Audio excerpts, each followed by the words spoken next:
À la lecture du testament, mon fils et sa femme célébraient déjà leur victoire. Ma belle-fille m'a chuchoté, fais tes valises, je te donne 24 heures pour dégager. Mon fils ne me regardait même pas, mais soudain, le notaire les a arrêtés. Pardon, je n'ai pas lu la dernière ligne. Votre mari n'a laissé la maison à aucun de vous. Il a laissé un enregistrement vidéo. Regardez l'écran. Votre fils va maintenant découvrir que nous savons tout sur lui. Bonjour, chers auditeurs. Avant de commencer cette histoire, je voudrais vous demander une faveur. Abonnez-vous à la chaîne, mettez un j'aime et écrivez dans les commentaires de quel pays vous nous écoutez. Cela aide beaucoup notre communauté à grandir. Maintenant, installez-vous confortablement. Bonne écoute. La maison sentait l'encens et les lys fanés. Une odeur douceâtre et épaisse qui semblait se déposer sur les vêtements comme une lourde poussière. Je me tenais près de la fenêtre du salon, regardant les nuages gris s'amonceler au-dessus de la colline des marchands.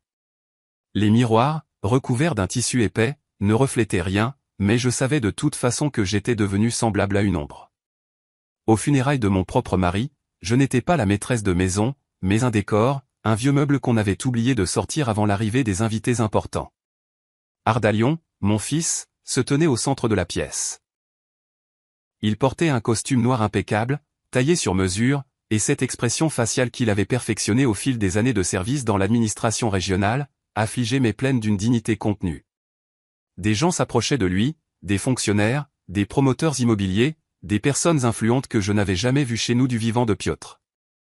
Il lui serrait l'épaule, hochait la tête, parlait de perte irréparable. Personne ne s'approchait de moi. Pour eux, j'étais juste une vieille femme en foulard noir, une veuve dont le temps était écoulé avec le dernier battement de cœur de son mari. Je reculai d'un pas dans l'ombre du lourd rideau lorsque j'entendis le claquement des talons. Lilia, ma belle-fille. Elle flottait dans la pièce comme un cygne noir, savourant l'attention générale. Elle portait une robe noire moulante, trop décolletée pour un deuil, mais parfaite pour les chroniques mondaines. Elle s'approcha d'Ardalion, le prit par le bras et, se penchant vers son oreille, se mit à chuchoter. Leur voix était basse, mais mon oui, affiné par 40 ans de travail dans le silence des archives judiciaires, capta chaque mot. Quand pourrons-nous commencer les rénovations, demanda-t-elle, sans même me regarder. Cette maison est une crypte, et cette annexe où ta mère garde ses paperasses. C'est un cauchemar en matière de sécurité incendie. Ardalion grimaça, comme s'il avait mal aux dents, et vérifia l'heure sur sa montre de luxe. Patiente, Lilia. Demain, c'est la lecture du testament. Après ça, les bulldozers pourront arriver dès le soir. On démolira ce bureau en premier. J'ai besoin d'espace pour une salle de billard. Quelque chose se serra dans ma poitrine, froid et aigu. Mon bureau, ma salle de guerre, comme le plaisantait Piotr. Là, dans des fichiers parfaitement organisés, se trouvait l'histoire non seulement de notre famille, mais aussi de la moitié de la ville. Pendant 40 ans, j'ai été chef de la chancellerie du tribunal de district. Je connaissais chaque alinéa du code civil, chaque virgule des normes de procédure. Les juges changeaient, les secrétaires allaient et venaient, mais moi, je restais. J'étais celle qui leur envoyait silencieusement les dossiers pour révision, signalant les erreurs de date et de formulation. Ils pensaient que j'étais juste une vieille femme pédante, une greffière de fer, mais c'est ma pédanterie qui sauvait leur carrière de la honte des appels. Et maintenant, mon fils, la chair de ma chair, voulait démolir tout cela pour une table de billard. Je n'ai pas émis un son. J'avais appris à être invisible. Au tribunal, les émotions sont une faiblesse. Seuls les faits ont du poids. Le lendemain, nous étions assis dans le bureau d'Alexei Lvovitch, notaire et vieil ami de Piotr. Le bureau était imprégné de l'odeur du vieux papier et du tabac de luxe. Une odeur qui m'avait toujours apaisé. Alexei Lvovitch, un homme corpulent à la barbe grise, était assis derrière un bureau en chêne massif, triant des documents. Il évitait de me regarder dans les yeux, et cela m'inquiétait plus que l'hostilité ouverte de ma belle-fille. Ardalion était avachi dans un fauteuil, croisant les jambes en maître des lieux. Lilia était assise sur le bord de sa chaise, prête à bondir à tout moment. Finissons avec les formalités, Alexei Lvovitch lança Ardalion en regardant le plafond. J'ai une réunion à 3 heures. Le notaire retira lentement ses lunettes, les essuya avec un mouchoir et les remit. La procédure est la procédure, Ardalion Petrovitch. Il commença à lire. des phrases standards. Un langage juridique sec qui, pour moi, sonnait comme de la musique. Les comptes, les actions, la voiture. Tout revenait au fils. J'étais assise droite, sentant le dossier de la chaise pressé contre ma colonne vertébrale. Je n'attendais aucune pitié. Piotr avait toujours dit qu'Ardalion devait maintenir son statut, et que peu me suffisait. Ainsi que la maison d'habitation et le terrain, situés à l'adresse. La voix du notaire trembla. Lilia ne put se retenir. Elle plongea la main dans son immense saké, avec un pop retentissant qui sonna comme un coup de feu dans le silence du bureau, déboucha une petite bouteille de champagne. La mousse pétilla, coulant le long du goulot. Enfin, souffla-t-elle, sans aucune gêne. Elle se tourna vers moi, et dans ses yeux, je ne vis pas de triomphe, but un pur mépris. Elle se pencha et chuchota de manière à ce que seul moi puisse l'entendre. Fais tes valises, Vera Ilinichna. Je te donne 24 heures pour dégager. Pas de carton, juste tes affaires personnelles. Le reste ira à la décharge. Ardalion ne la réprimanda même pas. Il était déjà en train de taper des messages sur son téléphone, disposant mentalement de son héritage. Je restais silencieuse. Il n'y avait pas de larmes en moi. Seulement une clarté froide. 24 heures. Selon l'article de loi sur l'expulsion, même en cas de changement de propriétaire, un résident enregistré a au moins un mois, sauf décision contraire du tribunal. Elle bluffait, mais elle ne savait pas à qui elle avait affaire. Pardon. La voix d'Alexei Lvovitch retentit, étonnamment ferme, couvrant le pétillement du champagne. Je n'ai pas lu la dernière ligne. Lilia se figea, la bouteille en l'air. Ardalion leva les yeux de son téléphone. Quelle ligne, demanda-t-il, irrité. Mon père m'a toujours tout laissé. C'est la tradition. Votre mari, Piotr? Le notaire me regarda droit dans les yeux, et dans son regard, je vis un profond respect et, me semblait-il, de la compassion. N'a laissé la maison à aucun de vous. Il a laissé une disposition et un enregistrement vidéo. Alexei Lvovitch appuya sur un bouton de la télécommande. Un écran blanc descendit du mur, et le projecteur s'anima en bourdonnant. Le visage de Piotr apparut. Il était assis dans son fauteuil, celui-là même qu'Ardalion voulait jeter. Piotr avait l'air fatigué, la maladie avait déjà pris le dessus, mais ses yeux étaient clairs et durs. Ardalion, la voix de mon mari remplit la pièce, faisant sursauter Lilia. Tu pensais que j'étais aveugle? Tu pensais que je ne voyais pas d'où venait l'argent de tes entreprises et pourquoi les fonds du budget de la ville disparaissaient? Le silence devint si profond que je pouvais entendre le tic-tac de l'horloge murale. Ardalion pâlit.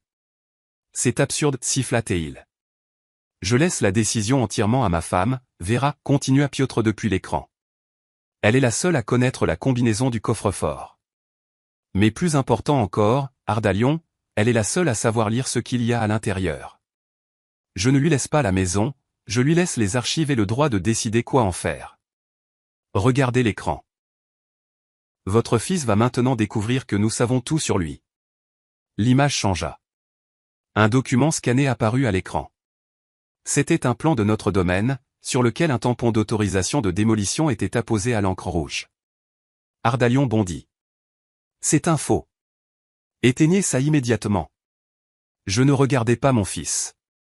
Mon regard, habitué à déceler la moindre incohérence dans des milliers de dossiers, était rivé sur l'écran. Je vis la date sur le tampon, il y a 3 mois. La signature était celle d'Ardalion. Il avait planifié la démolition du vivant de son père. Mais ce n'est pas cela qui fit manquer un battement à mon cœur, avant qu'il ne se remette à battre d'un rythme régulier et martial. Le sceau. Le sceau officiel rond qui authentifiait l'autorisation. Il portait l'inscription au département d'architecture du district de Lénine. Je sentis les coins de mes lèvres esquisser un sourire à peine perceptible. Le district de Lénine avait été administrativement supprimé et rattaché au district central il y a 5 ans. Le sceau n'était pas valide. Le document était juridiquement nul. Mon fils, ce grand politicien, n'était pas seulement cruel, il était négligent. Et dans mon monde, la négligence est une condamnation. Une fureur professionnelle, froide et pure, commença à monter en moi, chassant le chagrin. Je compris que la bataille ne faisait que commencer. C'est un montage, hurla Ardalion. Sa voix monta dans les aigus, brisant l'image de fonctionnaire respectable qu'il avait mis des années à construire. Alexei Lvovitch, vous êtes de mèche? C'est un faux grossier. Mon père n'était pas dans son état normal ces derniers jours, il était sous morphine. Il arpentait le bureau, s'agrippant au dossier d'une chaise, au bord de la table, comme si le pont d'un navire tanguait sous ses pieds. Lilia était figée, son visage couvert de plaques rouges. La bouteille de champagne dans sa main semblait maintenant ridicule, comme un jouet apporté à des funérailles. J'étais assise, immobile. À l'intérieur de moi, un changement s'était opéré, silencieux comme le tour d'une clé dans une serrure bien huilée. Mon fils n'est pas seulement cruel, il est juridiquement illettré. Il a apposé sa signature sur un document portant le sceau d'une administration inexistante. Il prévoyait de détruire des preuves sans même vérifier si elles avaient une valeur légale. Pendant 40 ans, j'ai vu des gens comme ça. Ils pensent que le pouvoir est un bouclier, mais ils oublient que la loi est une épée. Et cette épée était maintenant entre mes mains. Je me levai lentement. La chaise ne grinça pas. Je savais comment me lever sans bruit pour ne pas déranger le juge pendant la lecture du verdict. Un silence lourd et visqueux s'installa dans le bureau. Ardalion s'interrompit au milieu d'une phrase, se tournant vers moi. Dans ses yeux, je ne vis pas de peur, mais de la stupéfaction. Le meuble avait soudain commencé à bouger tout seul. La clé du coffre. Ma voix était neutre, sans tremblement. Ce n'était pas la voix d'une mère. C'était la voix de la chef de la chancellerie renvoyant une plainte pour vice de procédure. Tu n'as pas besoin de la clé, Ardalion. Il cligna des yeux, essayant de s'adapter. Maman, ne commence pas. Donne la clé, et nous? Tu n'as pas besoin de la clé, répétai-je en faisant un pas vers lui. Tu as besoin d'un mandat de perquisition, et tu n'as aucune base légale pour l'obtenir. Je me tournai vers le notaire, qui me regardait par-dessus ses lunettes avec un sourire à peine perceptible. Alexei Lvovitch, je vous prie de consigner au procès-verbal que j'accepte les fonctions d'exécutrice testamentaire et de dépositaire de la volonté du défunt dans leur intégralité, y compris la gestion des archives. Je vous prie de m'envoyer une copie du procès-verbal par courrier électronique dans l'heure. Sans attendre de réponse, je sortis du bureau. Je n'ai pas claqué la porte. Je l'ai fermée soigneusement jusqu'au déclic. Le chemin du retour s'est déroulé comme dans un brouillard, mais mon esprit fonctionnait avec une clarté absolue, écartant les émotions superflues. En rentrant au manoir, je n'ai pas enlevé mon manteau. J'ai traversé le salon, où flottait encore le parfum de Lilia, et je me suis dirigé directement au bout du couloir vers la lourde porte en chêne de mon bureau. J'ai tourné la poignée. L'air à l'intérieur était frais et sentait le vieux papier, la cire à cacheter et la poussière. L'odeur de l'ordre. Le long des murs s'élevaient des étagères remplies de classeurs. Ici, dans ces boîtes en carton, était conservée la chronique de la vie de la ville, les litiges fonciers des années 90, les privatisations illégales des années 2000, les procès-verbaux des conseils d'urbanisme. Piotr rassemblait les informations, et je les systématisais. Il était le chasseur, j'étais la gardienne. Je me suis assise à mon vieux bureau massif et j'ai allumé l'ordinateur. L'écran clignota et illumina la pièce d'une lumière blafarde. Ardalion pensait que j'étais une relique poussiéreuse, que je ne savais pas utiliser la technologie. Il avait oublié que c'était moi qui avais mis en place le système de gestion électronique des documents dans notre tribunal alors qu'il apprenait encore à tricher aux examens. Mes doigts se posèrent familièrement sur le clavier. Je me suis connecté au portail de la justice en ligne. Mon accès de consultant était toujours actif. Les juges me demandaient souvent de l'aide pour préparer des extraits d'archives complexes. Maintenant, je ne faisais pas que verrouiller les portes de la maison, j'érigeais une forteresse juridique autour d'elle. J'ai ouvert le modèle de requête pour des mesures conservatoires. Les doigts volaient sur les touches. Demandeur, Ilina Vera Ilinichna, en tant qu'exécutrice testamentaire. Objet, interdiction d'effectuer des actes d'enregistrement sur l'objet immobilier. Fondement. Menace de perte du patrimoine successoral. Article 1172 du Code civil. J'ai joint le scan du testament, qu'Alexei Lvovitch m'avait déjà envoyé, et j'ai ajouté un paragraphe sur le statut juridique contesté des constructions. J'ai cliqué sur le bouton signer avec une signature électronique qualifiée. La signature numérique. Mon épée dans le monde numérique. Le système réfléchit une seconde, puis afficha une notification verte. Demande enregistrée. Numéro d'entrée attribué. C'est tout. Dans 15 minutes, ce numéro apparaîtrait dans la base de données du cadastre. Toute tentative de vendre, de donner ou de démolir la maison serait automatiquement bloquée par le système. Si Ardalion se présentait ici avec un bulldozer, il violerait non seulement ma parole, mais une ordonnance du tribunal. Et ce n'est plus une querelle de famille, c'est un article du code pénal. En expirant, je me suis adossé au dossier de ma chaise. Mes mains, posées sur le bureau, ne tremblaient pas. Je ressentais un calme étrange, comme si j'étais revenu au travail après de longues vacances. Maintenant, le coffre-fort. Il était caché derrière un faux panneau sur l'une des étagères. Piotr ne faisait pas confiance à l'électronique pour de telles questions. Une bonne vieille serrure mécanique.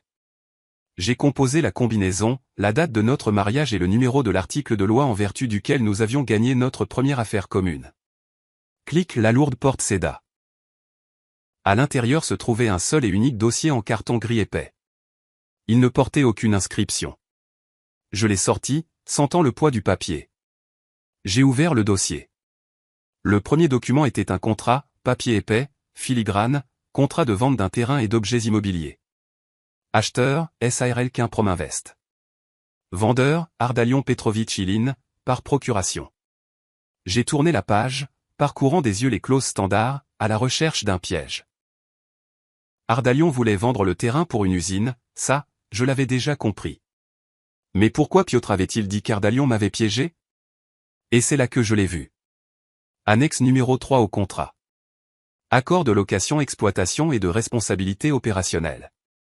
Je me suis plongé dans les petits caractères, et le froid que j'avais ressenti dans le bureau du notaire me parut une légère fraîcheur comparée à l'horreur glaciale qui me saisit alors. Selon cette clause, après la vente du terrain, le droit de propriété passait à l'usine, mais l'utilisateur et la personne responsable de l'état du sol et des eaux souterraines pendant la période de préparation à la construction, pour une durée de 5 ans, étaient désignés comme étant le résident actuel. C'est-à-dire moi. Ardalion ne vendait pas seulement la maison, il la vendait pour en faire une décharge chimique. Mais le plus terrible était ailleurs. Le contrat stipulait que toutes les amendes écologiques, les coûts de remise en état et de nettoyage du territoire contaminé incomberaient à l'utilisateur responsable. Il savait que l'usine prévoyait de déverser ses déchets ici avant même le début officiel de la construction. Et il avait rédigé le contrat de telle manière que, lorsque le parquet écologique viendrait enquêter et trouverait des toxines ici, une procédure pénale serait engagée non pas contre le groupe chimique, ni contre lui, qui avait reçu l'argent. La procédure aurait été engagée contre moi. Le dossier contenait un autre document. Projet épicentre. Une carte des eaux souterraines. Des flèches rouges indiquaient que les déchets de la future usine s'écouleraient directement dans la rivière de la ville, empoisonnant la prise d'eau. Mon fils ne voulait pas seulement me mettre à la rue. Il prévoyait de faire de moi le bouc émissaire d'une catastrophe écologique pour couvrir sa transaction. Il était prêt à envoyer sa propre mère en prison pour s'acheter une place au Parlement régional. J'ai fermé le dossier. Le bruit du rabat qui se referme a sonné comme un coup de feu. J'ai passé la main sur le carton rugueux. Je n'étais plus une mère. J'étais une plaignante. Et une plaignante n'a pas de sentiments familiaux. Une plaignante n'a que des preuves. Le bruit d'une voiture qui approchait me tira de ma torpeur. Le gravier crissait sous les roues de manière trop agressive. C'est ainsi que conduisent les gens qui sont convaincus que la terre sous leurs pieds leur appartient de droit de naissance.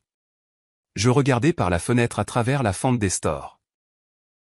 Le SUV noir d'Ardalion, suivi d'une Lada déglinguée avec un autocollant ouverture de serrure 24 juillet et d'une autre voiture, une berline argentée que je ne reconnus pas. Ils étaient arrivés plus tôt que prévu. Ardalion, Lilia, un petit homme chétif avec une mallette à outils et un autre, grand, en manteau gris, avec un porte-documents en cuir sous le bras. Un spécialiste, devinais-je. Un avocat qu'Ardalion avait traîné pour m'intimider avec des termes que je connaissais mieux que la table de multiplication. Je ne suis pas descendu les rejoindre. Je suis resté dans le bureau, observant la scène par la fenêtre, comme un général depuis sa colline. Ils se sont approchés du perron. Ardalion a dit quelque chose brusquement au serrurier, en désignant la porte. Celui-ci a hoché la tête, s'est accroupi et a sorti ses crochets. Lilia se tenait à côté, tapant impatiemment du talon sur les vieilles planches de la véranda. Mais soudain, le serrurier s'est figé. Il s'est lentement redressé et a montré une feuille de papier que j'avais collée avec du ruban adhésif à la porte 20 minutes plus tôt. Une simple feuille A4, insérée dans une pochette plastique pour ne pas être mouillée par l'humidité. Ardalion a arraché la pochette, l'a portée à ses yeux. J'ai vu son dos se tendre. Il a mis le papier sous le nez de l'homme en manteau gris. Celui-ci a parcouru le texte des yeux, et j'ai vu son visage changer. D'arrogant, il est devenu soucieux, presque effrayé. Il a dit quelque chose à Ardalion en secouant la tête. Ardalion s'est mis à crier, agitant les bras, mais l'avocat a reculé d'un pas, comme s'il avait peur d'être contaminé par l'échec. Je savais ce qui était écrit là. C'était une copie de la notification du tribunal avec le cachet électronique de réception. Saisie des biens dans le cadre de l'affaire de succession numéro. Et une petite note en bas, que j'avais ajoutée de ma propre main, citant l'article du Code pénal sur l'usurpation de fonction et la violation d'une interdiction judiciaire. Le serrurier, entendant des bribes de la conversation, a rangé silencieusement ses outils dans sa boîte, a marmonné quelque chose comme « je ne joue pas à ces jeux-là » et s'est dirigé vers sa voiture. Lilia lui a crié dessus, mais il ne s'est même pas retourné. Ardalion est resté sur le perron, serrant ma feuille dans son poing. Puis il a levé la tête et a regardé droit vers la fenêtre de mon bureau. Nos regards se sont croisés, bien qu'il ne puisse pas me voir derrière les stores. Il savait que j'étais là. Une minute plus tard, mon téléphone portable a sonné. Ouvre. Maman. Nous devons parler. Je suis descendu. J'ai ouvert la porte, mais je ne me suis pas écarté, barrant le passage de mon corps. Vous n'entrerez pas dans la maison, ai-je dit calmement. Conformément à l'ordonnance du tribunal, l'accès des tiers est restreint jusqu'à l'inventaire. Des tiers? Lilia suffoqua d'indignation. Je suis la femme de ton fils. Juridiquement, dans le cadre d'une affaire de succession, vous êtes un tiers n'ayant aucun droit sur l'objet du litige, ai-je articulé. Et toi, Ardalion, tu es une partie intéressée. L'homme au manteau gris tout sauta délicatement. Ardalion Petrovitch, votre mère, a formellement raison. Si nous entrons de force maintenant, cela sera considéré comme une violation d'une ordonnance judiciaire. C'est une infraction administrative, au minimum.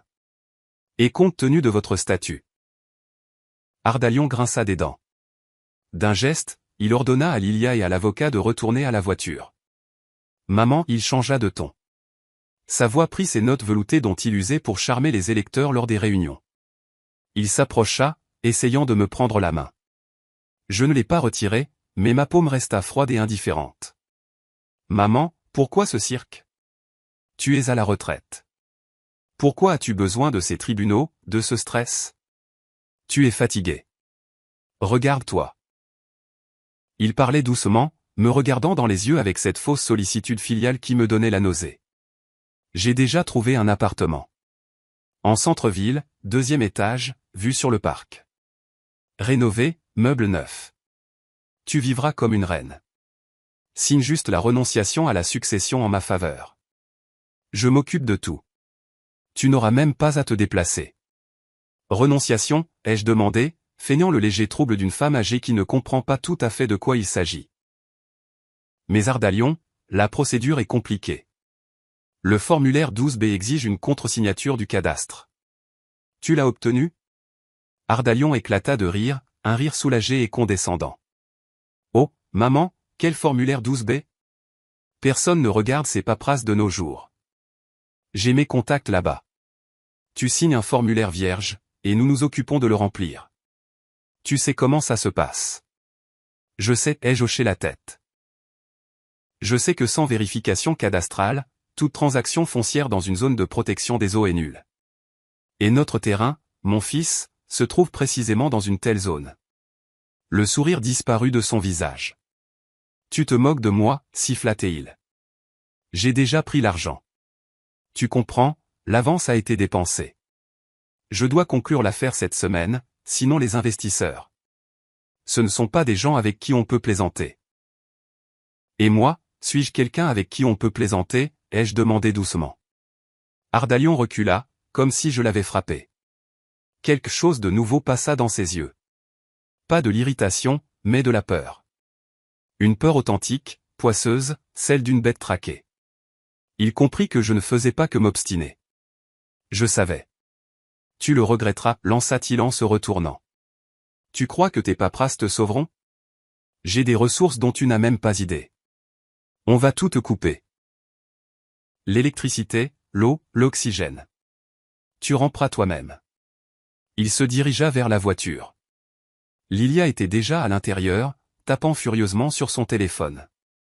L'avocat en manteau gris s'attarda pour ouvrir la portière à Ardalion.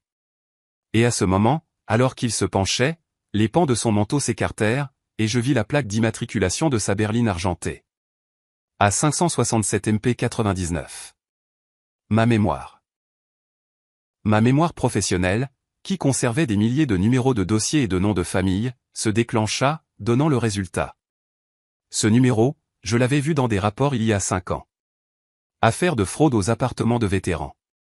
Un avocat radié du barreau pour falsification de procuration. Ardalion, les jeux appelés. Il se retourna, la main déjà sur la poignée de la portière. Quoi encore? Ton avocat. J'ai fait un signe de tête vers l'homme en gris. Dis-lui que s'il se présente encore sur le seuil de ma maison, j'enverrai au barreau une demande concernant son statut et une copie du jugement d'il y a 5 ans. Je pense que sa peine avec sursis n'est pas encore prescrite. L'homme en gris se figea.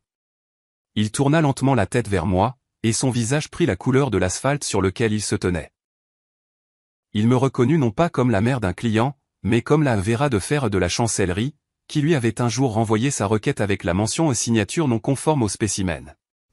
Il chuchota quelque chose rapidement à Ardalion en montant dans la voiture. Ardalion me regarda avec haine, mais ne dit rien. La portière claqua, le moteur rugit, et le cortège démarra en trombe, soulevant un nuage de poussière. Je suis resté sur le perron. Ma petite victoire avait un goût amer. Ardalion était désespéré. Il avait recours à un escroc radié du barreau parce qu'aucun avocat honnête n'aurait accepté une affaire aussi sale. Cela signifiait que tout document préparé par cet homme était juridiquement vulnérable. Mon fils n'était pas seulement négligent, il était en panique. Et la panique pousse les gens à commettre des erreurs. Il ne me restait plus qu'à attendre et à les consigner. Je suis rentré dans la maison et j'ai verrouillé la porte à double tour. Mais maintenant, je savais qu'il reviendrait, et la prochaine fois, il ne viendrait pas avec des papiers. Ardalion avait mentionné des investisseurs, ceux avec qui on ne peut plaisanter. Je suis monté au bureau. Je devais en savoir plus. Qu'est-ce que ce qu'un Prominvest? Qui se cachait derrière ces gens et pourquoi était-il si pressé? Je me suis assise devant l'ordinateur. Ma journée de travail ne faisait que commencer. Le curseur clignotait sur la ligne vide du moteur de recherche, comme un tic nerveux. Je n'ai pas tapé le nom de l'entreprise dans un moteur de recherche ordinaire. J'y aurais seulement trouvé un beau site web avec des photos d'employés heureux et de prairies verdoyantes. Non, j'avais besoin de la vérité, et la vérité ne se cache pas dans les brochures publicitaires, mais dans les archives judiciaires. J'ai ouvert une base de données juridiques et j'ai tapé SARL Prominvest dans la barre de recherche. Le système a réfléchi, parcourant des gigaoctets de données. Résultat, 412 documents trouvés. J'ai cliqué sur l'onglet Jurisprudence. La liste des affaires était interminable. Action en réparation du préjudice corporel, action pour violation de la législation sur la protection de l'environnement, action collective des habitants du village de Zarechnaya. Mais presque partout, il y avait la mention « Procédure terminée en raison d'un accord à l'amiable ou affaire classée ». Document scellé à la demande du défendeur. Secret commercial. Ils achetaient le silence, payaient des miettes aux victimes, faisaient taire les fonctionnaires et continuaient à empoisonner la terre. Mais je connaissais une faille. Les affaires administratives, contrairement aux affaires civiles, restent accessibles au public plus longtemps, et il est plus difficile de les effacer complètement de la base de données, surtout si l'on connaît le numéro du procès-verbal initial. J'ai commencé à creuser plus profondément, en utilisant des filtres par date et par région. 1 heure, 2 heures. Mes yeux étaient fatigués, mon dos endolori, mais je ne m'arrêtais pas. Et enfin, j'ai trouvé. Une décision du tribunal d'arbitrage datant de 5 ans. Une petite amende pour violation des règles d'élimination des déchets de première classe de dangerosité. En annexe, il y avait une liste de produits chimiques, mercure, cadmium, phénol. J'ai comparé cette liste avec la carte du projet épicentre que j'avais trouvée dans le coffre de Piotr. Tout concordait. Il ne construisait pas seulement une usine, il cherchait un endroit bon marché pour enfouir ce qui ne pouvait être recyclé. Et notre terrain, avec ses anciennes cavités karstiques, était idéal pour cacher le poison profondément sous terre. Seulement voilà, ces cavités étaient reliées à l'aquifère de la ville.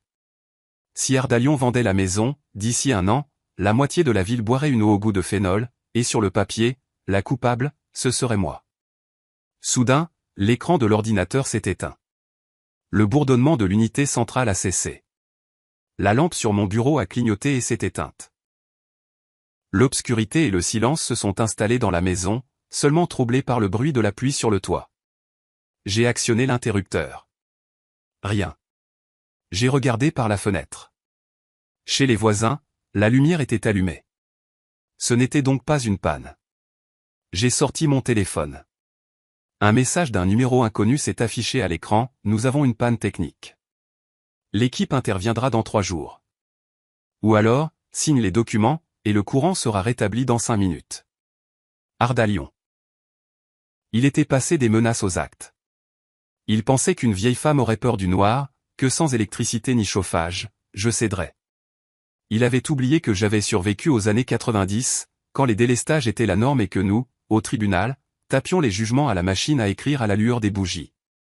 J'ai trouvé une lampe de poche dans un tiroir. Le faisceau de lumière a arraché à l'obscurité les étagères remplies de codes. Je me suis approché de l'étagère où étaient conservées les vieilles collections des bulletins municipaux. Année 1982. Décret du conseil municipal numéro 45B. Je l'ai trouvé. Une page jaunie, sentant le temps. Sur le statut des objets contenant des archives d'importance nationale. À cette époque, ma maison, qui appartenait alors à la ville, servait de dépôt temporaire pour les archives du bureau de l'état civil du district, et ce statut n'avait jamais été officiellement révoqué. Selon le point 4, la coupure des services vitaux de tels objets sans l'accord écrit du procureur de la région est interdite. J'ai composé le numéro du service d'urgence du réseau électrique. Allô, service de répartition. La voix de la jeune femme à l'autre bout du fil était lasse. Ici Ilina Vera Ilinichna, 12 rue Sadovaya. On m'a coupé l'électricité. Vous avez des arriérés ou ce sont des travaux planifiés? Attendez. Mademoiselle, notez ce numéro, les jeux interrompus de mon ton judiciaire, celui qui glaçait habituellement le sang des secrétaires. Décret du conseil municipal du 12 mars 1982, numéro 45B. Article 215.1 du Code pénal. Cessation ou limitation de la fourniture d'énergie électrique. Votre chef, Monsieur Sidorov, sait-il que la coupure d'un objet ayant le statut de dépôt spécial est passible de 5 ans de prison? Un silence s'est fait au bout du fil. Quel dépôt? Demanda la jeune femme, déconcertée. D'archives. Vous avez exactement 1 heure pour rétablir le courant. Sinon, dans 1 heure et 1 minute, j'appelle le procureur de permanence et je lui dicte une plainte pour l'ouverture d'une procédure pénale, et je donnerai votre nom en tant que complice. Le temps est compté. J'ai raccroché. 40 minutes plus tard, l'ampoule au plafond a clignoté et s'est allumée d'une lumière jaune et stable. L'ordinateur a bipé en démarrant. Ardalion pensait qu'il dirigeait la ville, mais la ville est dirigée par des règlements, et je les connaissais mieux que personne. Mais je comprenais que ce n'était qu'un répit temporaire. Je suis allé à la cuisine pour me faire un thé. Mes mains tremblaient quand même un peu, non pas de peur, mais à cause de la décharge d'adrénaline. Et c'est là qu'on a frappé doucement à la porte. Pas agressivement comme dans la journée, mais timidement, à peine audible. Je me suis approché de la porte sans l'ouvrir. Qui est là? Vera Ilinichna. C'est Angelina, l'assistante de Lilia. Je me suis figé. La jeune fille qui courait toujours derrière ma belle-fille avec une brassée de sac, dont les yeux étaient toujours rouges de manque de sommeil et de larmes. Pourquoi est-elle là? Un piège? Je suis seule, a-t-elle chuchoté de l'autre côté de la porte. S'il vous plaît, c'est important. J'ai entrouvert la porte sans enlever la chaîne. Angelina se tenait sur le perron, trempée par la pluie, dans un imperméable fin. Elle grelottait. Dans ses mains, elle serrait une petite clé USB. Prenez. Elle m'a tendu la clé à travers l'entrebâillement. Lilia, elle est furieuse en ce moment. Il pense, avec Ardalion Petrovitch, que vous dormez ou que vous êtes sans électricité. Qu'est-ce que c'est, ai-je demandé en prenant le plastique froid. Il falsifie votre signature, a dit rapidement la jeune fille, regardant derrière elle dans la rue sombre. En ce moment même, Ardalion a trouvé un graveur. Ils font un fac-similé. Ils veulent faire un contrat de donation antidaté, comme si vous l'aviez signé il y a une semaine, avant la mort de Piotr Sergueïevitch, pour contourner votre interdiction judiciaire. Je regardais cette jeune fille effrayée et je me revoyais 40 ans plus tôt, aussi naïve, croyant en la justice, mais écrasée par le pouvoir des puissants de ce monde. Pourquoi m'aides-tu, ai-je demandé. Angelina a reniflé. Lilia m'a licencié aujourd'hui. Elle a dit que j'avais acheté le mauvais champagne et elle m'a jeté une chaussure à la figure. Elle eut un sourire amer. Je vous ai entendu leur parler tout à l'heure. Vous êtes la seule dont ils ont peur. S'il vous plaît, punissez-les. Elle s'est retournée et s'est enfuie en courant, disparaissant dans l'obscurité pluvieuse. J'ai fermé la porte, serrant la clé USB dans ma main. Falsification de signature. L'utilisation d'un fac-similé sur des documents de transfert de droits de propriété immobilière n'est plus une simple escroquerie. C'est l'article 159, partie 4. Montant particulièrement important. Jusqu'à 10 ans. Je suis retourné à l'ordinateur et j'ai inséré la clé USB. Le dossier s'appelait le scan-bas brouillon. J'ai ouvert le fichier. C'était le scan de ce même contrat de donation. La date était celle de la semaine précédente. La signature ressemblait à la mienne. Très ressemblante. Le graveur avait fait du bon travail. Mais ils avaient commis une erreur. Une erreur fatale, stupide, que seul un professionnel remarquerait. J'ai zoomé sur l'image. La couleur de l'encre. Ils avaient utilisé un stylo gel noir. Mais il y a une semaine, le jour qu'ils avaient indiqué sur le contrat, j'étais à l'hôpital avec Piotr, et j'avais signé un consentement à une intervention médicale avec un stylo à billes bleues. Uniquement bleu. Parce que dans les institutions publiques et chez le notaire, les documents à valeur probante sont signés à l'encre bleue, pour distinguer l'original de la photocopie. Cette règle est gravée dans mon subconscient. Je ne porte jamais de stylo noir sur moi. Si je trouve maintenant une copie de ce consentement médical avec la date et l'heure, j'aurai une preuve irréfutable qu'au moment de la prétendue signature du contrat, je ne pouvais physiquement pas utiliser un stylo gel noir, étant en réanimation. Mais le temps pressait. Il comptait enregistrer ce faux contrat demain matin, dès l'ouverture du centre multifonctionnel, en utilisant leur relation pour le faire passer en urgence.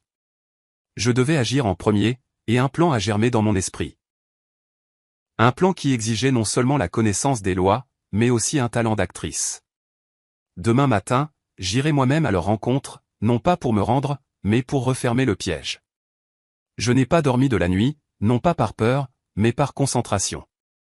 J'étais assise à mon bureau, étalant les documents devant moi comme un jeu de patience. La copie du consentement médical, que j'avais obtenue via le portail électronique de l'hôpital, était posée à côté de l'impression du faux contrat provenant de la clé USB d'Angelina. La différence était évidente, même à l'œil nu, mais pour le tribunal, il me fallait plus que la couleur de l'encre. Il me fallait leur panique.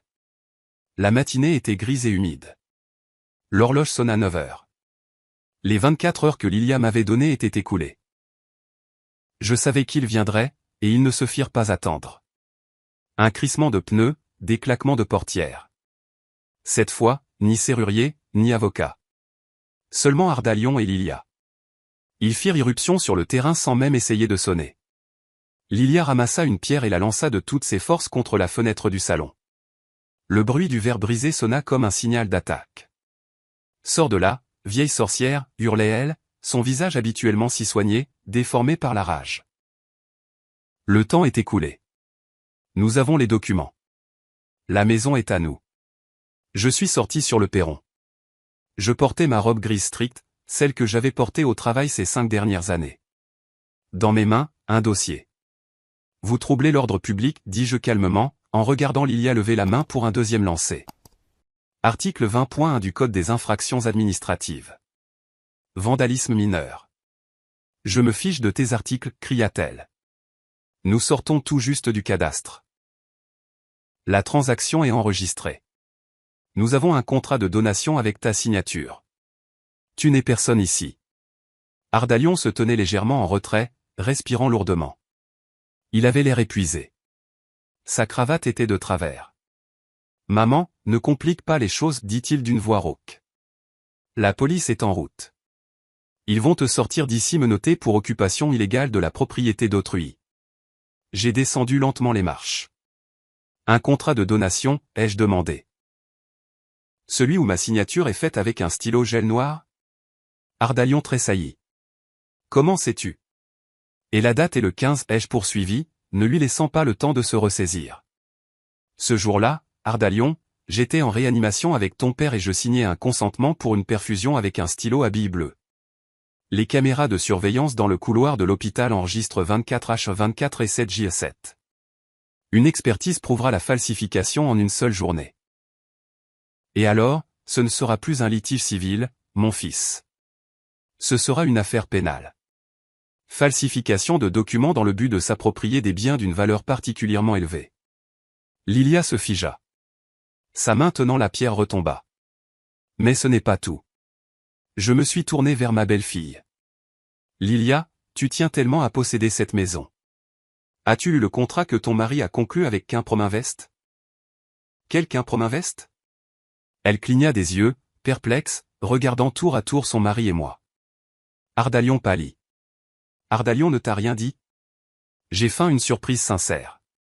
Il a vendu le terrain pour en faire un dépôt de déchets toxiques. Mais le plus intéressant est la clause de responsabilité. J'ai ouvert mon dossier et j'ai sorti une copie de cette fameuse annexe numéro 3. Lilia. Point 4.2. En cas d'impossibilité de recouvrer les dommages auprès de l'utilisateur responsable principal, c'est-à-dire moi, la responsabilité subsidiaire incombe au conjoint du bénéficiaire ayant donné son consentement notarié à la transaction. Tu as bien donné ton consentement à la vente, n'est-ce pas?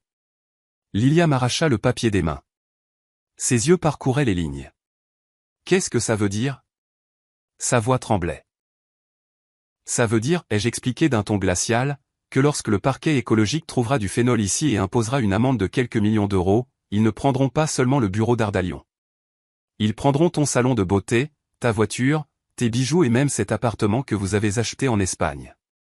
Vous serez en faillite, Lilia, et tu seras poursuivie en justice en tant que complice d'un crime écologique.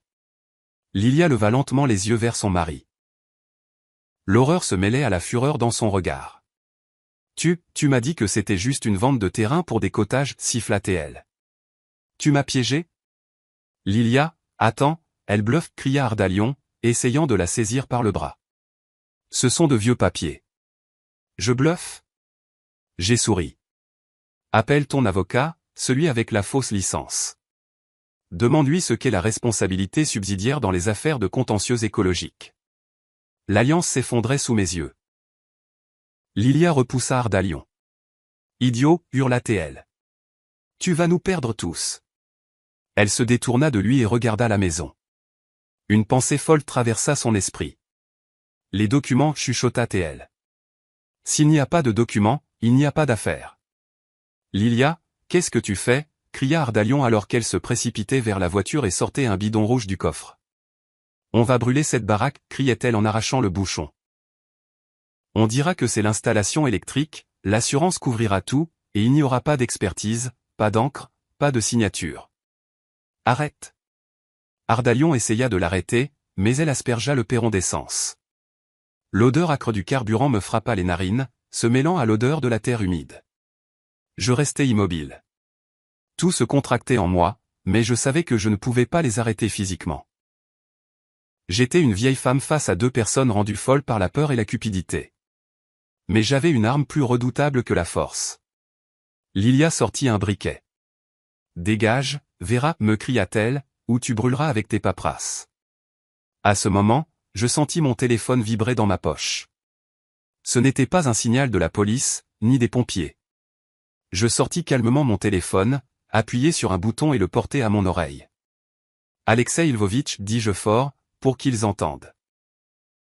Lancez le protocole 7. » Ardalion se figea. « Quoi? Quel protocole? » Je le regardais avec pitié. « Tu pensais que j'allais rester assise à attendre que vous me tuiez? Le protocole 7 est un terme de notre ancienne pratique judiciaire. L'administration de la preuve en temps réel. Je tournais le téléphone, l'écran face à eux. Une connexion vidéo était en cours. Le blason du parquet et l'inscription « Enregistrement en cours ». Connexion avec l'enquêteur de permanence pour les affaires particulièrement importantes établies.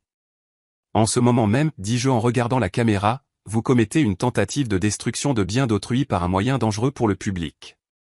Article 167, partie 2. Jusqu'à 5 ans.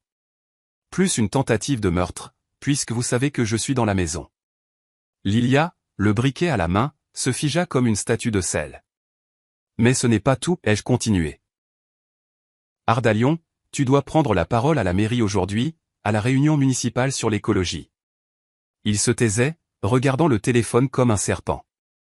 Je n'appelle pas seulement l'enquêteur, dis-je doucement. J'ai redirigé ce signal. En ce moment même, Ardalion, tu es en direct, mais pas sur l'Instagram de ta femme. Où, chuchota Théil. Sur le grand écran, dans l'auditorium de l'administration municipale, ai-je répondu. Le gouverneur, la presse et tes électeurs y sont assis en ce moment. Ils attendent ton discours sur une ville propre, et ils te voient avec un bidon d'essence et ta femme avec un briquet. Dans le silence qui s'était abattu sur le terrain, j'entendis, provenant du haut-parleur de mon téléphone, le bourdonnement lointain et déformé des voix. C'était le brouhaha de la foule dans la salle de réunion. Lilia laissa tomber le briquet. Il tomba dans une flaque d'essence, mais heureusement, ne s'alluma pas. La flamme n'a pas jailli, mais autre chose a jailli. La compréhension dans les yeux de mon fils, la compréhension que sa carrière, sa réputation, sa vie venaient de se transformer en cendres.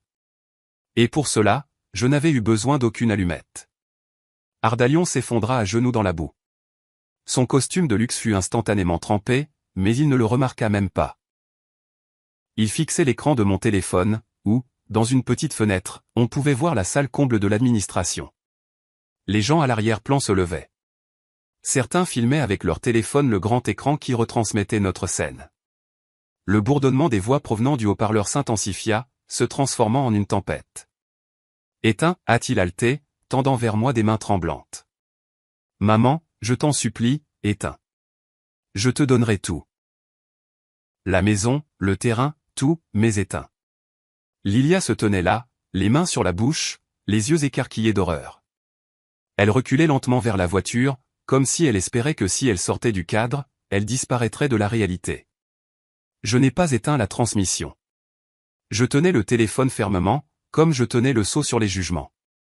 Tu n'as pas compris, Ardalion, ai-je dit. Et ma voix, amplifiée par les haut-parleurs de la salle de la mairie, a sonné comme le glas. Ce n'est pas une négociation, c'est une confrontation. J'ai fait un pas vers lui. L'odeur d'essence flottait toujours dans l'air, se mêlant à l'odeur de sa peur. Tu étais prêt à brûler la maison que ton père a construite. Tu étais prêt à empoisonner la ville où tu as grandi. Et pourquoi?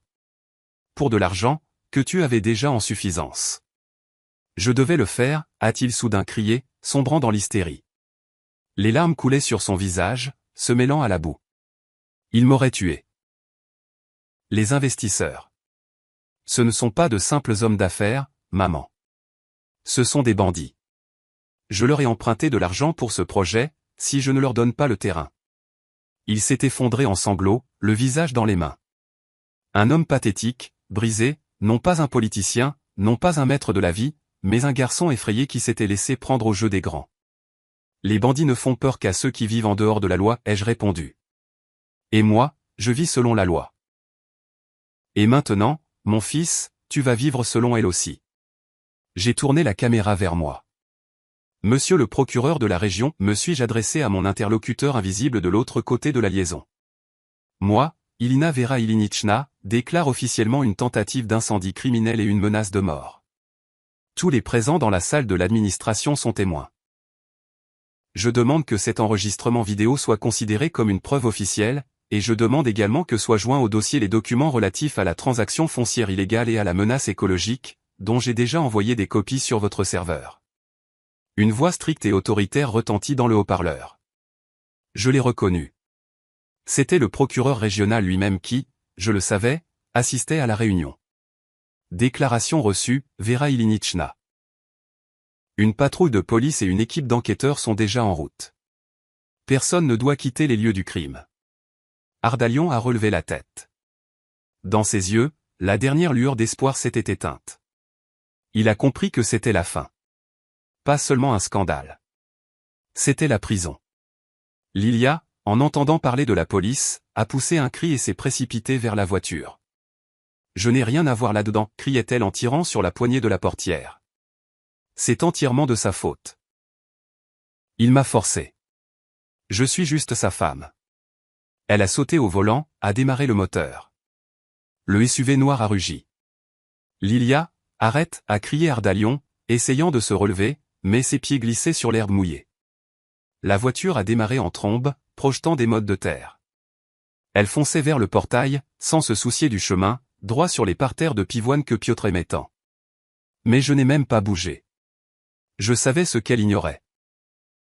La voiture a parcouru une vingtaine de mètres et soudain, comme si elle avait heurté un mur invisible, elle a fait une embardée et a calé. Lilia tournait la clé de contact, frappait le volant, mais le moteur restait silencieux. Je me suis approché lentement du véhicule immobilisé. Lilia se débattait à l'intérieur comme un oiseau en cage, tirant sur les portières verrouillées. L'électronique, ai-je dit calmement, la regardant à travers la vitre. Les voitures modernes sont si vulnérables. Ardalion s'est enfin relevé et, chancelant, s'est approché de moi. « Que as-tu fait » a-t-il demandé d'une voix sourde. « Hier, ai-je répondu, sans le regarder, quand j'ai déposé la demande de mesures conservatoires, j'ai inclus dans l'inventaire des biens ce véhicule. Il est enregistré à ton nom, Ardalion. Il est donc soumis à la saisie jusqu'à ce que les circonstances soient éclaircies. » J'ai sorti de ma poche un deuxième téléphone, le vieil appareil à touche de Piotr. Et j'ai aussi appelé la société de leasing. Je les ai informés que le véhicule était en danger de destruction et utilisé pour commettre un crime. Ils ont une fonction de blocage du moteur à distance par satellite. Je leur ai simplement demandé de l'activer. Ardalion me regardait comme une extraterrestre. Tu avais tout calculé. Non, ai-je secoué la tête. J'ai simplement lu le contrat de leasing. Point 8.4. Droit du bailleur d'arrêter de force le véhicule en cas de menace de sa perte. Vous ne lisez jamais les petits caractères, mon fils. C'est là votre problème. Au loin, on entendit le hurlement des sirènes. D'abord faible, puis de plus en plus fort et insistant. Des lumières bleues et rouges clignotèrent à travers les arbres. Lilia, dans la voiture, cessa de se débattre et resta assise, le visage dans les mains. Ardalion laissa tomber ses épaules. « Pourquoi, maman » a-t-il demandé doucement. « Tu aurais pu simplement nous donner la maison. Nous t'aurions donné de l'argent, tu aurais vécu tranquillement.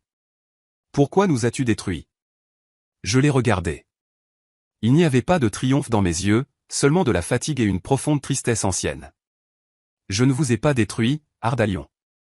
Je vous ai sauvé de vous-même, de ce que vous étiez devenu. L'argent, le pouvoir. Ils ont dévoré ton âme. Peut-être que là où tu te retrouveras, tu auras le temps de réfléchir et de te souvenir que tu es le fils de Piotr et Vera Ilin. Des gens qui ont servi la loi, pas vendus. » Les voitures de police sont entrées dans la cour. Des hommes en uniforme en sont sortis. J'ai reconnu un visage, le chef du commissariat de district, le colonel Semyonov. Il y a une vingtaine d'années, je lui avais appris, alors jeune lieutenant, comment rédiger correctement les procès-verbaux d'inspection. Il s'est approché de moi, a retiré sa casquette.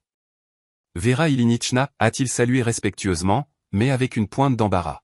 « Nous avons reçu un signal. Tout est enregistré, Andreï Petrovitch. » Je lui ai tendu le téléphone avec l'enregistrement. Tentative d'incendie criminel. Menace. Pièce à conviction, le bidon d'essence et le briquet sur le perron. Je vous prie de procéder à la saisie selon toutes les règles. Et s'il vous plaît, j'ai fait un signe de tête vers Ardalion, lisez-leur leurs droits. Clairement et distinctement, pour qu'il n'y ait pas de plainte pour vice de procédure par la suite. Semyonov a hoché la tête et s'est tourné vers ses hommes. Arrêtez-les, sécurisez la scène de crime. Faites venir des témoins. Je me suis écarté, près du vieux pommier. J'ai vu les menottes se refermer sur les poignets de mon fils. J'ai vu Lilia, en larmes, être sortie de la voiture. Mais ce n'était pas encore la fin. Il restait un dernier coup à porter, le plus terrible, celui qui détruirait non seulement leur liberté, mais le fondement même de leur cupidité. L'enquêteur du parquet, un jeune homme à lunettes, s'est approché de moi. Vera Ilinichna, nous devons saisir les documents de la maison pour les joindre au dossier. Bien sûr, ai-je dit, mais il y a une nuance. J'ai ouvert mon dossier et j'en ai sorti une vieille feuille de parchemin jauni. Ce n'était pas une copie, c'était l'original. Qu'est-ce que c'est, a demandé l'enquêteur. Ceci, jeune homme, ai-je dit en lissant le papier, est un acte de vente de 1898. Le document de propriété initiale du terrain sur lequel cette maison est construite. Mon arrière-grand-père a acheté ce terrain à la municipalité. Ardalion, qu'on menait à la voiture de police, a entendu et s'est retourné. Quelle différence, a-t-il crié. Le terrain est quand même à moi par testament. Non, Ardalion, ai-je dit fort. Pas à toi, et même pas à moi. J'ai pointé du doigt une ligne écrite à l'encre pâlie mais encore lisible. Il y a des conditions ici, ce qu'on appelle un intérêt réversible. Le terrain a été transféré en propriété privée à condition d'être utilisé exclusivement pour l'habitation, le jardinage et la bonne moralité. En cas d'utilisation du terrain à des fins industrielles ou autres fins commerciales nuisibles à la société, le titre de propriété est automatiquement annulé, et le terrain retourne à la propriété de la ville. Sans compensation. J'ai regardé mon fils. En signant le contrat avec l'usine chimique, Ardalion, tu as officiellement confirmé ton intention d'utiliser le terrain pour un projet industriel. Tu as toi-même, de tes propres mains, activé cette clause. À partir du moment où tu as signé ton contrat, ce terrain n'appartient plus à la famille Ilin. Il appartient à la ville. Ardalion resta figé. Sa bouche s'ouvrit, mais aucun son n'en sortit. Tu as vendu ce que tu ne possédais déjà plus, ai-je terminé. Tu n'es pas seulement un voleur, mon fils. Tu es en faillite. Et qu'un Prominvest va maintenant poursuivre non pas moi, mais la municipalité, qui se fera un plaisir de récupérer ce terrain pour en faire un parc et étouffer le scandale. On a poussé Ardalion dans la voiture. La portière s'est refermée, le coupant de moi, de la maison, du passé. Je suis resté dans le jardin.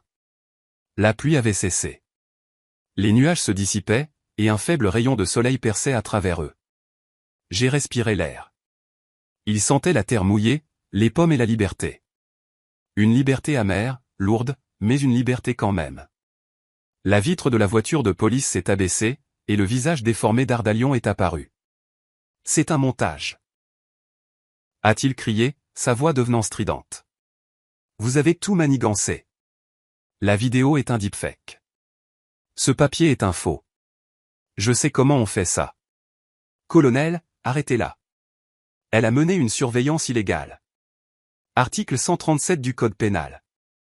Violation de la vie privée. Le colonel Semyonov, qui se tenait à côté de moi, s'est frotté l'arête du nez avec lassitude. Ardalion Petrovitch, dit-il calmement, calmez-vous. Je ne me calmerai pas, postillonna mon fils. Elle m'a filmé avec une caméra cachée. Ce sont des preuves obtenues illégalement. Elles n'ont aucune valeur devant un tribunal. Vous n'avez pas le droit de m'arrêter sur la base d'un faux. Je le regardais avec une pitié froide. Même menotté, il essayait d'utiliser des bribes de connaissances juridiques pour s'en sortir, mais il oubliait encore une fois à qui il avait affaire. La vie privée, Ardalion, prononçai-je en m'approchant de la voiture, s'arrête là où commence la commission d'un crime. Conformément à l'arrêt de la Cour suprême, un enregistrement vidéo réalisé dans le but de constater des actes illégaux et de protéger ses droits ne constitue pas une violation de la vie privée. Je me suis tourné vers le colonel. Andreï Petrovitch. Dans la boîte à gants de la voiture du détenu se trouve un dossier de documents. Le contrat avec qu'un Prominvest.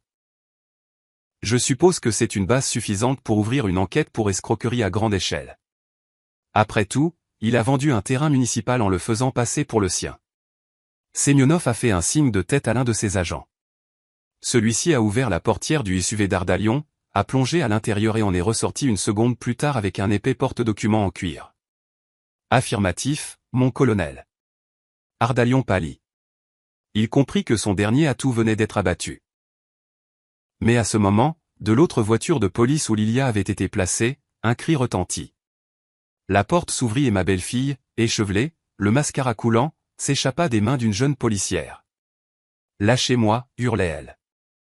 Je n'ai rien signé. Je ne savais pas. Je suis une victime. Elle se précipita vers moi, tombant à genoux dans la boue, salissant ses bas de luxe. Vera Ilinichna. Maman, sanglota-t-elle en s'agrippant au bas de mon manteau. Pardonnez-moi, je ne le voulais pas. Il m'a forcé, il a dit que si je ne l'aidais pas, il me laisserait sans un sou. Je voulais juste sauver ma famille. Je la regardais de haut, cette femme qui, une heure plus tôt, me traitait de relique poussiéreuse et s'apprêtait à brûler ma maison. La famille, ai-je demandé doucement. Tu voulais sauver ton statut, Lilia, et ton argent. Je dirai tout, a-t-elle balbutié, suffoquant dans ses larmes. Je témoignerai sur les comptes offshore, sur les pots de vin, sur la façon dont ils truquaient les appels d'offres. Ne me mettez pas en prison. J'ai un salon de manucure. Qui va le gérer? Elle était pathétique et répugnante dans sa trahison, mais ses paroles avaient un sens. Le témoignage de sa femme était le clou dans le cercueil d'Ardalion. Colonel, ai-je dit en détachant ses mains de mon manteau. La citoyenne exprime le désir de coopérer avec l'enquête. Je pense qu'il faut lui en donner la possibilité. Dans le cadre de l'article 61 du Code pénal, en tant que circonstance atténuante. Semyonov a hoché la tête. Emmenez-la, a-t-il ordonné. Lilia a été relevée et reconduite à la voiture. Elle ne résistait plus, se contentant de sangloter et de marmonner quelque chose à propos d'un avocat. Ardalion regardait la scène à travers la vitre. Sa femme l'avait trahi aussi facilement qu'il m'avait trahi. La boucle était bouclée. Le convoi de police s'est mis en route. Les voitures, gyrophares allumés, sont sorties lentement du portail. Je suis resté au milieu de la cour, entouré d'un silence qui semblait assourdissant après tout ce bruit. Seul l'enquêteur du parquet et quelques experts, qui emballaient le bidon dans un sac en plastique, sont restés avec moi. Vera Ilinichna. L'enquêteur s'est approché de moi. Nous devons inspecter la maison, nous assurer qu'il n'y a pas d'autres surprises. Bien sûr, ai-je hoché la tête. Entrez. Nous sommes entrés dans la maison. À l'intérieur, c'était calme et frais. Je les ai conduits au bureau. L'enquêteur a sifflé en voyant mes étagères. De sérieuses archives, a-t-il remarqué. Il y en a pour un mois de travail ici. Prenez ce dont vous avez besoin, ai-je dit. Mais je vais garder un dossier. Je me suis approché du bureau et j'ai pris le dossier intitulé Projet Épicentre. C'est une copie. L'original, je l'ai transmis à vos supérieurs par voie électronique. Et ça, c'est pour moi, en souvenir. L'enquêteur a hoché la tête, compréhensif. D'accord, nous aurons terminé ici dans environ 2 heures. Avez-vous un endroit où loger? Peut-être à l'hôtel? Non, ai-je dit fermement. C'est ma maison, et je reste ici. Quand ils sont partis dans les autres pièces, je me suis approché de la fenêtre. Dans la cour se trouvait la berline argentée de ce même avocat sans licence. Apparemment, il s'était enfui à pied, abandonnant sa voiture, quand il avait compris que l'affaire sentait le roussi. J'ai souri. Un autre trophée.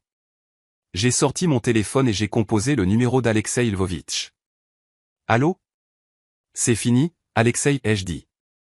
Ils sont arrêtés. Un soupir de soulagement s'est fait entendre au bout du fil. Dieu merci, Vera. Comment vas-tu? Je vais bien. J'ai senti la fatigue s'abattre sur mes épaules comme un lourd fardeau. Alexei, j'ai besoin que tu prépares des documents. Lesquels? Pour l'entrée en possession de l'héritage. Non, pour la cession du terrain. Quoi? La voix du notaire a tremblé. À qui? À la ville, ai-je répondu. Comme il était écrit dans l'acte de vente. Mais avec une condition. Quelle condition? Un droit viager d'habitation et d'usage de la maison pour moi, et le statut de monument historique pour le manoir, pour qu'aucun chien ne puisse plus jamais rien construire ici. Ni usine, ni salle de billard. Alexei est resté silencieux. C'est génial, Vera. Tu leur donnes ce qu'ils auraient de toute façon pu prendre par voie de justice, mais tu dictes tes conditions. Tu transformes une défaite en victoire. Ce n'est pas une victoire, Alexei, ai-je dit en regardant la route vide par laquelle on avait emmené mon fils. C'est juste la justice. J'ai raccroché. À ce moment-là, une dépanneuse est entrée dans la cour. Le chauffeur est sorti en regardant autour de lui. Madame, on vient chercher la voiture, a-t-il crié en désignant le SUV d'Ardalion. Je suis sorti sur le perron. Non, ai-je dit. Le SUV, laissez-le. Il est sous séquestre. Prenez celui-là. J'ai montré le luxueux cabriolet de Lilia qui se trouvait dans le garage. Je me suis souvenu comment elle s'en vantait. Un cadeau de son mari pour sa patience. Et qu'est-ce qu'il a demandé le chauffeur. Il est sous séquestre pour garantir une action civile, ai-je expliqué. Je l'ai déposé hier. Une action en réparation du préjudice moral et en remboursement des frais de traitement. Traitement, s'est étonné le chauffeur. Oui, les nerfs, vous savez, j'ai esquissé un faible sourire. La vieillesse n'est pas une partie de plaisir. Le chauffeur a grogné et a commencé à attacher le treuil. Je regardais la voiture rouge, symbole de la vanité de ma belle-fille, être hissée sur la plateforme. Sur la vitre arrière pendait une peluche, un lapin rose. Il avait l'air ridiculement triste. On l'emmène où a demandé le chauffeur en montant dans sa cabine. À la fourrière, ai-je répondu. Et dites-leur de mettre un sabot, on ne sait jamais, au cas où elle repartirait. La dépanneuse est partie. La cour est devenue définitivement vide. Je suis rentré dans la maison, je me suis assise dans le fauteuil de Piotr. Il était grand pour moi, mais maintenant, j'avais l'impression qu'il m'enlaçait. J'ai fermé les yeux. Pour la première fois depuis des jours, je me suis permis de me détendre. Les muscles me faisaient mal, ma tête bourdonnait, mais dans ma poitrine, c'était calme. Cette terrible pression qui me tourmentait depuis les funérailles avait disparu. J'ai ouvert les yeux et j'ai regardé le portrait de mon mari sur le mur. Eh bien, Piotr Sergueïevitch, ai-je chuchoté. Nous avons réussi. Les archives sont sauvées. La maison est debout. Et le fils ? Le fils a reçu la leçon que nous n'avons pas pu lui donner dans son enfance. Je savais qu'il y aurait des procès, des procédures longues et épuisantes. Ardalion engagerait des avocats, ferait appel. Lilia verserait des larmes dans des talk-shows. Mais cela ne m'effrayait plus. J'étais dans mon élément. J'étais la plaignante, le témoin et la gardienne. Et j'avais du travail. Je me suis approché de la table, j'ai pris une feuille de papier blanche et un stylo, bleu cette fois, et j'ai écrit en haut de la page, plan de réorganisation des archives. Objectif, création d'un centre d'aide juridique. Si je n'ai pas pu sauver mon fils de la corruption, j'en sauverai d'autres. Ceux qui n'ont pas de voix, ceux qu'on considère comme de la poussière. Je leur donnerai une arme, celle-là même qui m'a sauvé. La loi. 2 mois ont passé. Le lilas a fleuri dans le jardin, remplissant l'air d'un parfum doux et enivrant qui couvrait même l'odeur de vieux papier de mon bureau. Mais maintenant, ce bureau n'était plus simplement un dépôt du passé. Au-dessus du perron était accrochée une nouvelle plaque soignée, Centre municipal d'aide juridique. Réception des citoyens. Mardi. Jeudi. J'étais assise à mon bureau massif, qui était maintenant couvert non pas de dossiers poussiéreux, mais de nouvelles requêtes. En face de moi était assise Maria Ivanovna, ma voisine, serrant un mouchoir dans ses doigts noueux.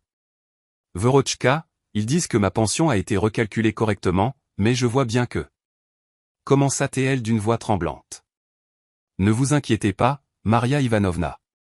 J'ai pris ces documents avec assurance et j'y ai apposé un tampon. Le bruit sourd et autoritaire du seau sur la table a sonné comme une promesse de protection.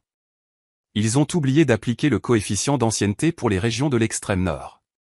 Article 14 de la loi fédérale. Nous déposerons une plainte aujourd'hui même. Je voyais ses épaules se redresser. Pour ces gens, oubliés du système, j'étais devenue non plus une simple voisine, mais la dernière instance. Vera de fer, comme il m'appelait maintenant. La vie avait pris un nouveau cours. Ardalion était en détention provisoire. Les journaux écrivaient chaque jour sur l'affaire du maire adjoint, se délectant des détails de ses comptes offshore et de ses transactions illégales. Il était en prison préventive et, selon les rumeurs, ses avocats changeaient chaque semaine. Personne ne voulait couler avec lui. Lilia avait demandé le divorce juste après son premier interrogatoire, essayant de sauver les restes de sa fortune, mais mes actions en responsabilité subsidiaire avaient gelé ses avoirs. Elle vivait maintenant chez sa mère dans un petit appartement et, dit-on, avait trouvé un poste d'administratrice dans un salon de coiffure bon marché. Je ne jubilais pas. J'observais simplement comment la loi, ce mécanisme impitoyable, broyait ceux qui avaient tenté de la briser. J'ai bu une gorgée de thé dans une vieille tasse en porcelaine. Le goût était âpre et pur. Je me sentais étonnamment légère. La maison appartenait à la ville, mais j'en étais la gardienne à vie. Personne ne pouvait plus me mettre dehors. Personne ne pouvait démolir ces murs. J'ai ouvert le tiroir du bas de mon bureau. Il y avait là un dossier avec l'inscription Ardalion. Plan de réinsertion. Je l'avais commencé dans un moment de faiblesse, pensant que peut-être, quand il sortirait, dans 5 ou 7 ans, je pourrais l'aider à tout recommencer. J'ai regardé ce dossier, puis je l'ai sorti et, lentement, avec délectation, je l'ai passé dans la déchiqueteuse. Le papier, dans un grincement, s'est transformé en fine lanière. Non, ai-je dit à voix haute dans la pièce vide. La réinsertion, c'est pour ceux qui ont fait une erreur. La trahison n'est pas une erreur, c'est un choix. J'étais libre. Libre des attentes, du devoir maternel de sauver un homme adulte, de la peur de l'avenir. Mon avenir était ici, parmi ces gens qui avaient besoin de moi. On a frappé à la porte. Entrez, ai-je crié. Sur le seuil se tenait le facteur, un jeune homme qui me souriait toujours. Vera Ilinichna, un recommandé pour vous. De Moscou. J'ai signé l'avis de réception. L'enveloppe était épaisse, avec le logo d'un cabinet d'avocats. Représentant les intérêts de SARL Quimprom Invest. Mon cœur a raté un battement, mais seulement une seconde. J'ai ouvert l'enveloppe avec un coupe-papier. À l'intérieur se trouvait une assignation, mais pas contre moi ni contre la ville. Action en recouvrement de dommages et intérêts par voie de recours. Demandeur, SARL Quimprom Invest. Défendeur, Ilin Ardalion Petrovitch. Montant de la demande, 1,5 million d'euros.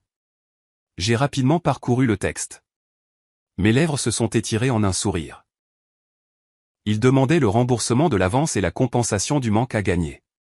Mais le plus beau était dans la justification, en raison de la nullité du contrat pour défaut de pouvoir du vendeur, ainsi qu'en raison du fait avéré de faux, signalé par Madame Ilina Vei dans sa déclaration. Et tout à la fin, en petits caractères. Le contrat est considéré comme nul car il manque la signature du témoin du vendeur, obligatoire selon les statuts de la société pour les transactions immobilières dans les zones à risque particulier. J'ai ri d'un rire bas et sec, qui a résonné contre les murs du bureau. Je me suis souvenu du jour où j'avais trouvé le contrat dans le coffre. J'avais remarqué que la case témoin était vide.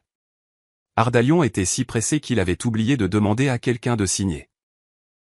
Et moi, dans ma déclaration au parquet, j'avais, prudemment, comme par hasard, signalé cette irrégularité de procédure. Cette irrégularité lui coûtait maintenant 1,5 million d'euros. C'était le coup de grâce final.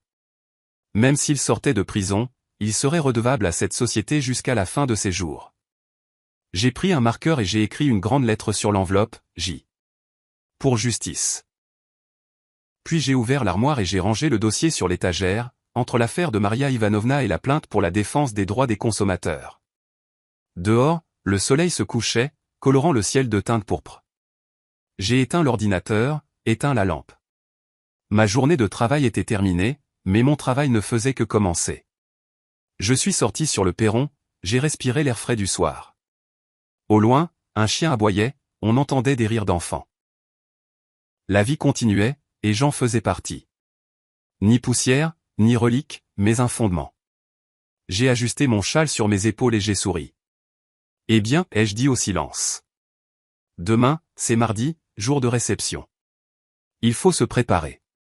Et c'est ainsi que se termine l'histoire de Vera Ilinichna, la greffière de fer, qui a prouvé que la connaissance de la loi et la force intérieure peuvent écraser même les adversaires les plus apparemment invulnérables. Cette histoire n'est pas seulement un drame sur la trahison familiale. C'est un rappel que la dignité et le professionnalisme sont des armes que l'on a toujours sur soi.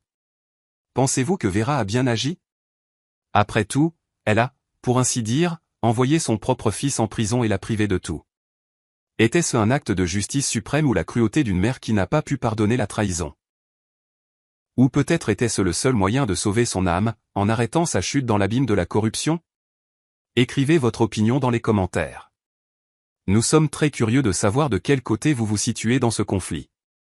Si vous avez aimé cette histoire et que vous voulez savoir comment le destin de Vera a évolué, à quelles nouvelles affaires elle a dû faire face dans son centre d'aide juridique, Et si Ardalion a essayé de la contacter depuis la prison, faites-le nous savoir. Nous serons ravis de continuer à raconter son combat pour la justice. N'oubliez pas de mettre un j'aime à cette vidéo si elle vous a touché, et abonnez-vous à notre chaîne pour ne pas manquer les nouvelles histoires.